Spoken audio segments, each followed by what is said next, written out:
और इस वक्त की बड़ी खबर आपको बताएंगे। भोपाल में बीजेपी दफ्तर में बैठक बुलाई गई है। राष्ट्रीय सह संगठन महामंत्री शिव प्रकाश ये बैठक ले रहे हैं। चौथी लिस्ट में कई नेताओं के नाम कटने से कई नेता जो हैं वो नाराज बताए जा रहे हैं और इसी वजह से ये आपात बैठक जो है वो बुलाई गई है। बताते चले कि कुछ ही घंटे पहले बीजेपी ने अपनी चौथी लिस्ट जारी की है और ये आपात बैठक, ज्यादा जानकारी लेंगे जी मीडिया संवाददाता भोपाल से लाइव जुड़ चुके हैं प्रमोद शर्मा। प्रमोद, अभी तो ज्यादा समय भी नहीं बीता है चौथी लिस्ट को और ये आपात बैठक, क्या निर्णय लिया जाएगा बैठक में, क्या कुछ देखने को मिलेगा, अपडेट दीजिए। देखिए, बीजेपी ने चौथी लिस्ट में चौंका दिया है क्योंकि पहली लिस्ट में कमजोर सीटों पर उतारा, दूसरी में दिग्गजों को उतार दिया। जो दिल्ली में नेतागिरी कर रहे थे, राजनीति कर रहे थे, उन्हें अब मध्य प्रदेश में आजमाने के लिए भेज दिया। और तीसरी की चर्चा की जरूरत नहीं क्योंकि सिंगल नाम था। और चौथी में तो देखिए, अब जो अलग अलग बयान दे रहे थे, चुनाव लड़ूं या ना लड़ूं, आगामी मुख्यमंत्री बनना चाहिए या नहीं बनना चाहिए, जाऊंगा तो बहुत याद आऊंगा, सेफ सीट से इलेक्शन लड़ेंगे मुख्यमंत्री शिवराज सिंह चौहान। कई नेता को आगे देखिए, राजनीति का रोजगार बरकरार रहेगा तो कई का रोजगार छिन गया है। ऐसे में जो टिकट से दूर रह गए या फिर जो टिकट से जिनको अभी तक नहीं मिला है वो बीजेपी दफ्तर पहुंच रहे हैं। और इस वक्त सिंगल वन टू वन प्रदेश अध्यक्ष वी.डी. शर्मा बातचीत कर रहे हैं। कुछ देर पहले बीजेपी के राष्ट्रीय संगठन महामंत्री शिव प्रकाश बातचीत कर रहे थे। कुल मिलाकर जो टिकट से वंचित हो रह गए वो नाराज ना हो जाए, पार्टी की मुश्किलात ना बढ़ जाए, तो बातचीत चल रही है। लेकिन हैरत वाली बात यह है कि सीएम हाउस में मुख्यमंत्री मौजूद है लेकिन वो संगठन की इस बैठक में मौजूद नहीं है। अब लिस्ट को लेकर बीजेपी के जो नेता हैं वो क्या सोच रहे हैं, उनसे हम बातचीत करेंगे। रोजगार निर्माण बोर्ड के अध्यक्ष हैं, कैबिनेट मंत्री का दर्जा प्राप्त है, रेस में आप भी थे, लेकिन चौथी सूची आ गई है। चौंक गए क्या? आप भी चौंके? मैं तो चौंक गया हूं सर।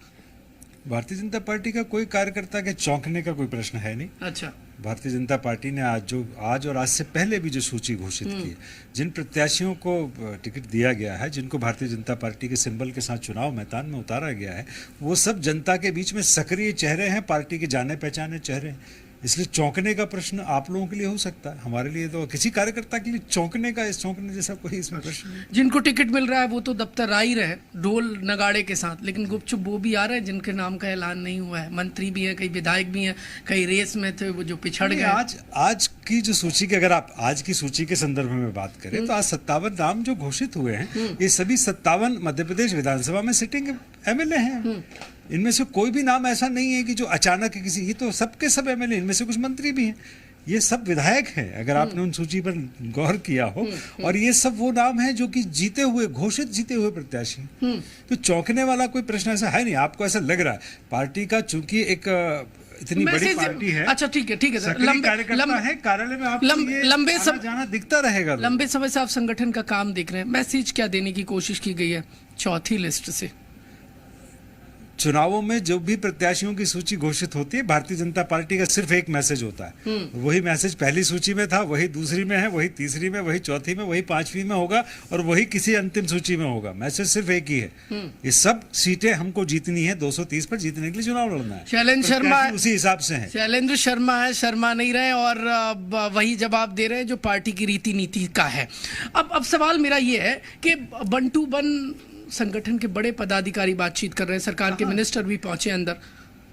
कहाँ, मतलब आपको अपनी देखिए, तो अनजान मत बनिए ना प्रदेश कार्यालय, मैं भी तो यही हूँ। अच्छा। प्रदेश कार्यालय है, चुनाव का समय है, हर समय हर मिनट कोई ना कोई बैठक, कोई ना कोई चर्चा होगी। 136 नामों का ऐलान हो गया है। कितनी सीट जीत रहे हैं आप? कमरे में बैठक चल रही है हमारे। कितनी सीट जीत रहे हैं आप? कितनी सीट जीत? 230।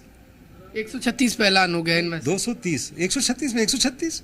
भाई चुनाव देखो, आप लोग ये प्रश्न ही गलत करते हो। अच्छा। कोई भी व्यक्ति क्या चुनाव हारने के लिए लड़ता है क्या? नहीं लड़ेगा ना। हम 230 सीटें जब घोषित कर रहे थे, 230 जीतने के लिए कर रहे हैं ना। तो कैसे आप प्रश्न ही गलत है। कितनी 230 जीतने के लिए कर रहे हैं, 230 जीतेंगे।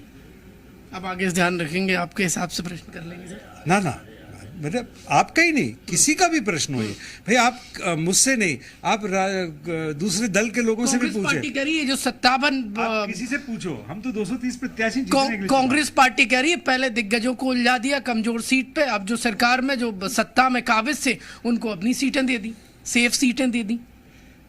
बड़ों के साथ खेला तो नहीं हो गया?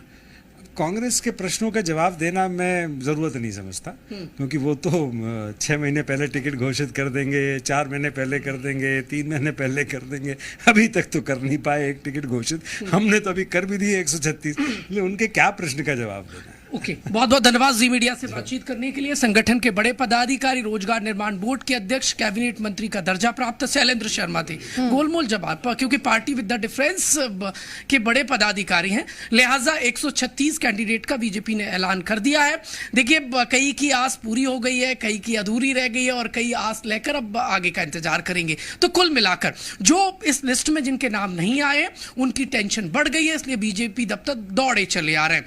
देखिए, काम होगा यहां से या नहीं होगा ये तो आने वाला भविष्य बताएगा, लेकिन जतन करने में इस वक्त नेता जुटे हुए हैं। देखिए, लेटेस्ट अपडेट मैं आपको बता दूं, chief minister Shivraj Singh Chouhan safe seat अपनी जो परंपरागत है बुधनी से लड़ेंगे, लेकिन वो दिग्गज जो दिल्ली में राजनीति कर रहे थे, सांसद थे अच्छे खासे, उनको कमजोर सीट से लड़ाकर वो मैसेज, दूसरा कमजोर पर अब पहले ऐलान कर देना, और अब जो एमपी की सत्ता पर काबिज थे उनको उन्हीं की सीट पर लड़ाना, जिनमें से प्रमुख कौन है, शिवराज सरकार के मिनिस्टर 24 हैं और इसके अलावा मुख्यमंत्री शिवराज सिंह चौहान है, विधानसभा अध्यक्ष हैं, पूर्व मंत्री हैं कई। तो कुल मिलाकर ये जो 57 सीट है ये बीजेपी की होल्ड वाली सीट है, और होल्ड वालों पर उन्हीं को उतार दिया है जिनका अब तक कब्जा बरकरार था।